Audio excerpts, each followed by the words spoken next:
Hi, I'm Wei Song Lin. I'm a practicing internist in the state of Washington, and I'm recording this video to show why it is so important to vote for President Trump this year. First, a little bit more about myself so you can understand where I came from. I grew up in China, as you could probably tell from my name and my accent, but came to the US to study and then chose to stay and make US my home because I love this great country. I have been a US citizen for over 20 years, and I have voted in every election since then. But I would say without doubt that this is the most important election I have had. And probably this is the most important election that many of us would have in our lifetime, because this election will determine if America will remain the great nation as we know it or turn into one of the failed nations. When I think of the great things in America, it's easy to name the obvious material abundance, the freedom to think and speak your mind, to pursue your own dream, and to enjoy the fruit of your labor. And as an immigrant, I also would say that for the love that the people here show to embrace people like myself who came to this national family.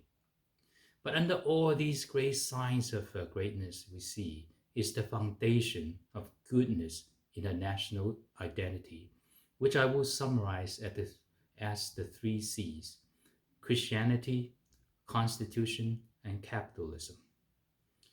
You have heard probably many other thinkers and writers said it this way, uh, but because it's true, this is not just some cute words arrangement, but are the absolute essential which make America great.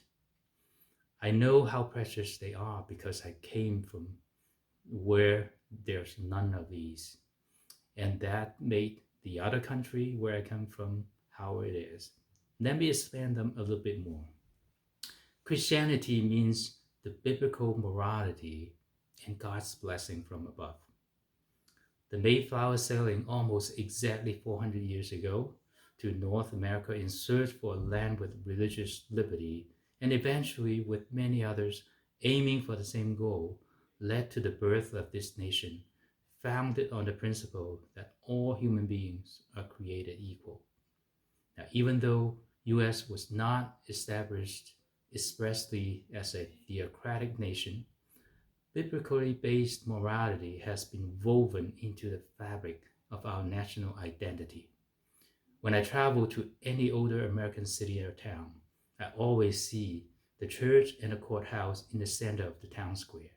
It tells us that the respect for law and the reverence for God were the guiding principles on how Americans lived. God also blessed the US with success in her growth from a fragile nation to be the mighty force for good in the world. The second C is the Constitution. The Constitution and the Bill of Rights guard the individual liberty. Liberty is only guaranteed in our US Constitution. I grew up in a country where the ruling party controlled every aspect of your life: what you can think, say, what job you can do, and where you can live.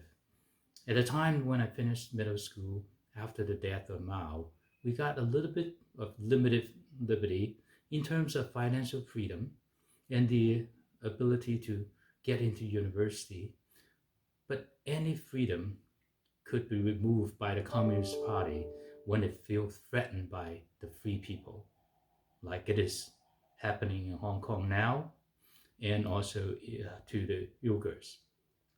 Because the freedom in China was not guaranteed, but dished out by the Communist Party as they saw fit, is not secure. Not like the liberty here in the US, which is guaranteed in the Constitution. Now, with this constitutional liberty, we can pursue our dreams guided by our conscience and desires and reap the reward recognized by the society of our effort. But this liberty would only work alongside with the Christian morality on one side to prevent abuse and the free market economy on the other side to reward hard work. So the next C is the capitalism. That's the right to own property and the free market economy to allow and promote hard work and excellence of people driven by their desire for better life. And this hard work and excellence in turn would end up serving others and leads to innovations which enrich the lives of all those who live here and around the world. We can easily name the automobile, the computers, the smartphone, and many medical technologies that has been so instrumental in our life. Now, there are smart people all over the world, including in China, but the reason why so many of them became more successful after coming here to the US is the system with these three C's as the foundation in the last 240 years since the nation's founding. But everything good requires careful maintenance to stay good. Our body can get sick, even though it's a good body, and when it does get sick, it needs to fight through illness. A cell phone, very good stuff, but it can get infected with a virus that can make it sluggish or steal your data or even totally wipe out your phone. Similarly, our nation has been infected with a virus called leftism or communism. This is not a new virus because it has infected Russia, China, Cuba, and Venezuela, and some other countries. And every single country it infected, it caused nothing but destruction in those countries. The embodiment of this virus in our nation is the progressives who now control the Democratic parties. See, for the last 30 years, their ideology had, through the positions of those Democrats in the White House and Congress, and all their allies in the media and academia, were indoctrinated into many young people in school. And they do that with the lure of free college, universal health care, or even universal base income. And they implemented the laws and policy when they get into office to erode and replace the free market economy. And that in turn caused more and more people to rely on the government welfare. And they keep voting these people in once they become dependent on the government. But the flip side of that is that our nation's losing the lifeblood of work ethic and creativity. The progressive also force out the faith in God from the public square and from our private life if they get their way, and remove our moral foundation and our common decency.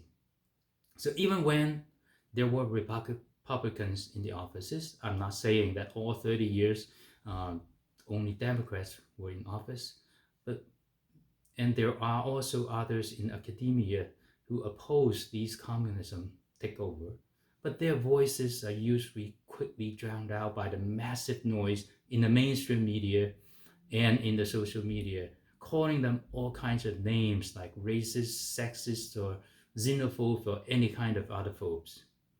This tactic of thought control is exactly what I experienced in China when the Communist Party tried to control every thought. And now it looks like it was working in America as well in the form of political correctness and cancel culture.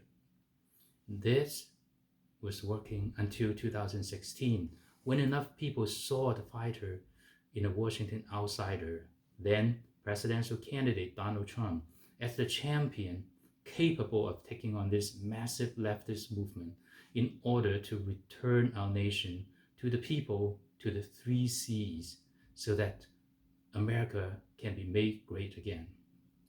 President Trump was elected into office by people who believe in him, and he didn't disappoint. He kept his promises to lower the taxes, reduce the government regulations to allow individuals and businesses to flourish economically. He appointed judges and justices who adhere to the Constitution, and he invited God back to the White House. And he fought to preserve freedom of speech as guaranteed by the Bill of Rights. He had these and many more achievements in his first 3 years of office, despite all the obstacles created by the Democrats, like the Russian hoax investigation, the impeachment, and the hostile press he faces every day. Now, when all these failed to derail President Trump, the Democrats also used the same playbook by which the Communist Party gained power in every nation. That is, by stirring up class and racial strife and to manipulate naive protesters to riot and create chaos in our cities. You don't have to go outside US to see the ravage of this virus called leftism. Just look at any of the cities run by Democrats, Chicago, New York, Baltimore, Detroit, and see what these once beautiful cities have become. A hotbed of violence and rooting destruction. They threaten even more violence if the Democrats are not voted into power come November. They are in fact blackmailing America to get their way. As a law-abiding citizen, I do not believe we should counter their street violence with our own, but we should defend our right and the foundation of the greatness of our nation, the 3 C's, by our vote. Vote for President Trump, who would vigorously defend them, as he has done in his 3 years in office.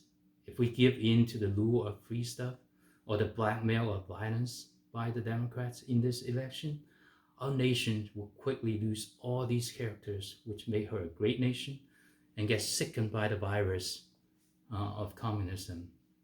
Quickly, it will turn into one of the nations run by dictators like Russia, Cuba, Venezuela, and China. This is not fear-mongering. This is reality check from someone who's been there. I don't want America to become like the country I left. I want America to become the country that we all choose to stay and love. Let's vote this November and vote for President Trump. Thank you for hearing me out.